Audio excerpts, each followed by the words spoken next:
The draft has finally concluded. It's one of the favorite things that media types fans like to do. Grade the draft class, grade the draft class, grade the draft class. Let's do it here in the locker room. Yeah. Yeah. It's the locker room on YouTube. You know what it is. Let's get it. Hey. Locker room. Yeah, we in the locker room. It is the locker room, number one source for Texans daily digital content. I'm Landry Locker. You can hear me Monday through Friday, 10 to 2 on Sports Radio 610 and on the Odyssey app. And we talked about this being for a long time, for months, the most important draft in Houston Texans history. And I don't think that was hyperbole. I don't think that was overstated. I think this was a very important draft for many reasons. It was the first draft for D'Amico Ryans. It was the first draft for Nick Caserio with this organizational structure. It was big for Cal and Hannah McNair. You'd gotten through 2 years of the mud with the dead cap and everything, and you had gotten the attention of your fan base. The place was very excited, and there seems like there's a little bit more excitement now. But now it is time to grade the picks. And I always get a kick out of the harder that says you can't grade drafts till 3 years down the line. Sure you can. And if you're wrong, you're wrong. If you're not, you're not. It's based on initial reaction. And my thing with this draft, and I'm going to put out a video about this tomorrow, is I think there's some hidden value to where no matter where you grade it, even in the worst case scenario, it can't go down too far, because I think there's so much hidden value that could benefit this organization in the future that the floor of this, and we talk ceiling and floor. Ceiling is the maximum result, and floor is like the worst case result. I think even if the floor happens from like an on-field perspective, that this could end up still being a really good, really beneficial draft.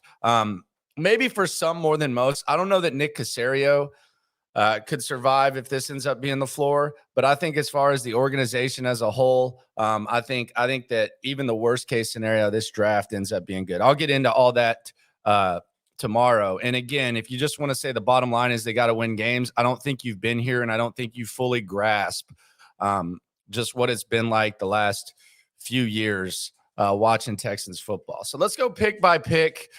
Put your comments in, subscribe, like. I encourage the feedback, etc. At Landry Locker on Twitter, at Landry Locker on Instagram. I'm going to package the first two picks. C.J. Stroud with the second pick in the first round, and Will Anderson, third pick in the first round. Now, you can look at this a number of ways. I was a guy that thought that maybe they could have been patient and not selected a quarterback at 2. But if you told me that we were just doing schoolyard style and assets and value weren't coming into play, I think most people would agree that if you're not including value and you could get this guy here, or you have to give up this, Bryce Young might have been number 1 for me, but CJ was number 2. I wanted no part of Anthony Richardson. I wanted no part of Gosh Allen, a.k.a. Will Levis, and Hendon Hooker. Not really. Some may have thought different. So some may have looked at this package and said, man, you could have gotten CJ Stroud, and then you could have gotten an edge guy at 12, and then you could have gotten, with 33, you could have gotten either the best interior lineman, another receiver. You could have gotten Mayer out of Notre Dame. Depending on how you look at it, you could start to, hell, you could have said we could have gotten Levis at 33 if you're one of those folks. So when you start doing stuff like that, that's where you start talking about value. For me, I'm going to give it a solid B. I'm going to give it a B because it led to a lot of excitement with the fan base. You got your edge guy in Will Anderson. And I think from an organizational outlook, if there was a disagreement here, I heard Louis Riddick talk about this yesterday during the broadcast, then that's a good thing because it seems like they've kind of come together. So for the CJ Stroud and Will Anderson, we can play the game. Well, you could have got Will here, then you could have got this guy here, and then you could have looked at the first 3 picks. We can play that. I'll just give it a solid B because I think you got one of the faces of your franchise for sure for 10 years in Will Anderson. And you got a quarterback that's making your organization and city very excited, and CJ Stroud. So I'm going to give that a solid B. Jalen Scruggs, the center, at 262, or Juice Scruggs, excuse me. Juice Scruggs at 262. You got him. Look, I'm very honest with my audience. I appreciate all you. I can't grade centers. I don't know a damn thing about centers. I know that there seem to be a lot of people that became like, and this could go back. Maybe you liked the John Michael Schmidt guy. If you hadn't made the first trade, maybe you end up with John Michael Schmidt, which a lot of people seem to have watched a lot of Minnesota football and we're experts on the center. I don't know what Juice Scruggs is. So we'll just have to see what happens with that. I know center was a really big need, so I like the aggressiveness of going and getting the center. But I'm going to say NA there because I'm not a center expert. There are a lot of guys who are. I think John Harris, he has his draft grades out. You can check him out. There's a lot of draft people that'll be able to tell you about a center. I don't know much about centers, so that's an NA for me, but it is a need. So it's good that they were at least aggressive for that position. Tank Dell at 69th overall. This one kind of hurt because the one thing about Scruggs that kind of hurt me is I was a Marvin Mims guy. I think Marvin Mims is going to be a good receiver. They decided to go with the center there. And then later on, they get Tank Dell, the hometown guy, very explosive player, going to be your punt returner, no doubt. It's going to be interesting to see how he's used. I think naturally we're trained to look at guys like this, and we imagine plugging them into the Bill O'Brien offense or the Tim Kelly offense or the Pep Hamilton offense. We haven't seen Bobby Slowick call a play. We haven't even seen the team line up in a Bobby Slowick formation. So if you are going to get the most of Tank Dell, you're going to need an offensive coordinator who's creative, who's able to get the ball to playmakers in space, like D'Amico Ryans talked about, like Kyle Shanahan does, like McVay does, like Mike McDaniel does. And if Bobby Slowick is like McDaniel, McVay, and Shanahan, then this could end up being a really good pick. But I will give it a B. Although I really like bringing in the hometown guy, and I do like adding speed to this receiving core because this receiving core is probably one of the slowest in the league, and they need guys that can move around. So I'm going to give this one a solid B. Tank Dell. I was more of a Mims guy. Some people are mad that it wasn't Jalen Hyatt. That's where a lot of the frustration with Tank Dell came. It seemed like from listeners and subscribers was a lot of people think that he's too small. God, we were going to have that argument if they got Bryce Young. And a lot of people think that Jalen Hyatt out of Tennessee would have been their pick. Although Tank Dell did lead the nation in receiving and he was up there in receptions. I think he was like second or third in that. I think people just saw Jalen Hyatt against Alabama. So they like him a little bit more. So I'll give Tank Dell a solid B. Again, much like Juice Scruggs, you address a solid need. Dylan Horton out of TCU. This is a guy I am actually familiar with. He's had his foot in UT's ass the last couple of years. He's had 3 sacks, 15 tackles, I think, in the last 2.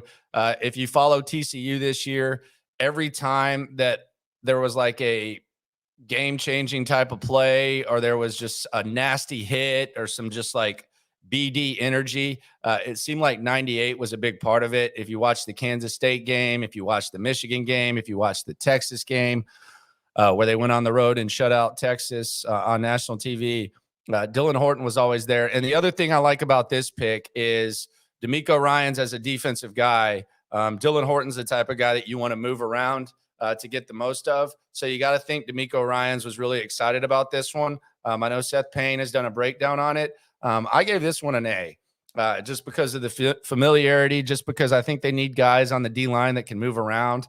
They kind of got some guys that are just kind of stuck in one spot. They don't really have too many guys that you can move around, but now you have 2 in Will Anderson and Dylan Horton, and you get a little bit of nastiness and you get big game experience too with this guy. That's the other thing. That's the other thing about these, a lot of these picks is, Horton was competing for a national championship. Will Anderson was competing for a national championship every year, as was CJ Stroud, and as was the next pick, Henry To'o from from Alabama by way of Tennessee. I think he was one of the top recruits in the nation. It seems like I've been watching him play forever. I was a fan of this pick. This was one of the guys that we were talking about heading into day 3. You got to think him and D'Amico have a bond with the Alabama thing. Some people think there might be a little bit of unrealized potential there. The guy can run. The guy seems to have intangibles. When you hear other guys talk about him, he's going to join his teammates, Will Anderson and Christian Harris. He's a guy who you hope that he comes in and he can make it to where the inevitable release of Christian Kirksey happens, where you save about $4 million and you're able to get a little bit younger, a little bit more athletic, a little more swarm, as D'Amico Ryans likes to say, with that. So I thought this was a good one. I give this a solid B. And now we're getting in the sticks of the 6th and 7th. And again, I'm not going to pretend to, say they should have taken this guy in the 6th or the 7th. If it's not a running back like Deuce Vaughn or something like that, I'm not really much of an expert on the 6th or 7th, but I do think there's some grades, and I do have an A on day 3 because of something on top of Horton, because of something that I like that Nick Caserio did, and that's with Notre Dame offensive lineman center/guard Jared Patterson. I gave this an A-, and the reason I gave this an A- is because I like that they drafted 2 guys who could potentially be centers. I almost feel like in Houston, we're owed some sort of good karma for drafting Nick Martin in the 2nd and thinking he was going to be your center for a decade. Maybe Jared Patterson's that guy, but I like that they kind of stacked up and brought in 2 guys that compete for the starting center spot in Patterson and Juice. So I give this an A-, if for nothing else. I saw that the offensive line guys are giving this a really strong grade and saying that this guy has potential to be an NFL starter. But I like that you get a need in center, and instead of just trying to, kick the tires on another position, you kind of stack up to where you got 2 young guys coming in, competing at the same time, learning. And maybe these guys are good enough to where, there's no more Scott Quessenberry. Xavier Hutchinson out of Iowa State. I'll give this a solid pass. I'm not going to give it a letter grade, but Hutchinson, big receiver, unguardable against Texas. Not sure what exactly that says about anyone, because Texas's defense is what it is. But last year when he played Texas, it was the point where you knew it was going to him and you knew he was going to catch the ball. He had a big drop at the end that ended up actually, you could say, costing Iowa State the game. But I think he ended with 150, 160 yards on 10 catches, and he was unguardable. And when you look at the size they got at receiver, and the guys that they might want to play on the outside, there's a lot of competition, but some of these guys are only here on short-term deals, and some of these guys, I know Noah Brown's a guy that a lot of people talk about, and I like Noah Brown. I actually think Noah Brown's one of the sleepers, but he's only here for a short time, at least for now, and Nico Collins can't stay on the field, and he hasn't been able to. So Xavier Hutchinson he has an opportunity to learn. I think it's going to be a gradual process, but Hutchinson, from what I saw at Iowa State, solid player. So I'll give that a solid pass. Brandon Hill, the safety out of Pittsburgh, another solid pass.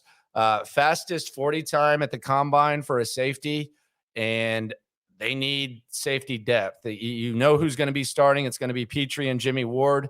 But safety depth is an important thing. Can play on special teams, and he's fast. So you get a safety that can flat out run, fastest one at the NFL Combine. So overall, I would give this draft class a solid B. I'm gonna give it a solid B, and by solid B, I'm 85. Not like right there on the edge of a B plus, but not a B minus. And again, I'll get into this tomorrow when I talk about the hidden value of the draft, because I think there is some. I think even if the worst case scenario happens, when it comes to the state of this organization, when it comes to where this organization is sitting, where they were and where they currently are, there's a lot of value here to where even the worst case scenario is not that bad. You're getting a lot of love from NFL players. You're getting a lot of love from media types. And a lot of fans are very excited, very, very happy. And I'm hoping that 3 years from now, we look back at this and I look like an idiot for giving it a B because it was a clear A+. Maybe we're talking about this with the 2006 draft. I want that to happen. And I think we all want the same result. But for me, I'm going to give it a solid B. What grade do you give? Put it in the comments, subscribe, like. Appreciate everyone for coming through. Thanks for riding through the draft. We're going to keep this going. I don't stop doing daily digital content when the draft ends. This is consistent. You're not getting an AK-47 randomly from me. It's 24/7. It's every day. So let's ride along together. No matter what happens, though, just remember we're all in this together. Appreciate you. Yeah. Yeah. It's the Locker Room on YouTube. You know what it is. Let's get it. Hey, Locker Room. Yeah, we in the locker room. Texas talk. Yeah, you know what we about to do. Localize every angle's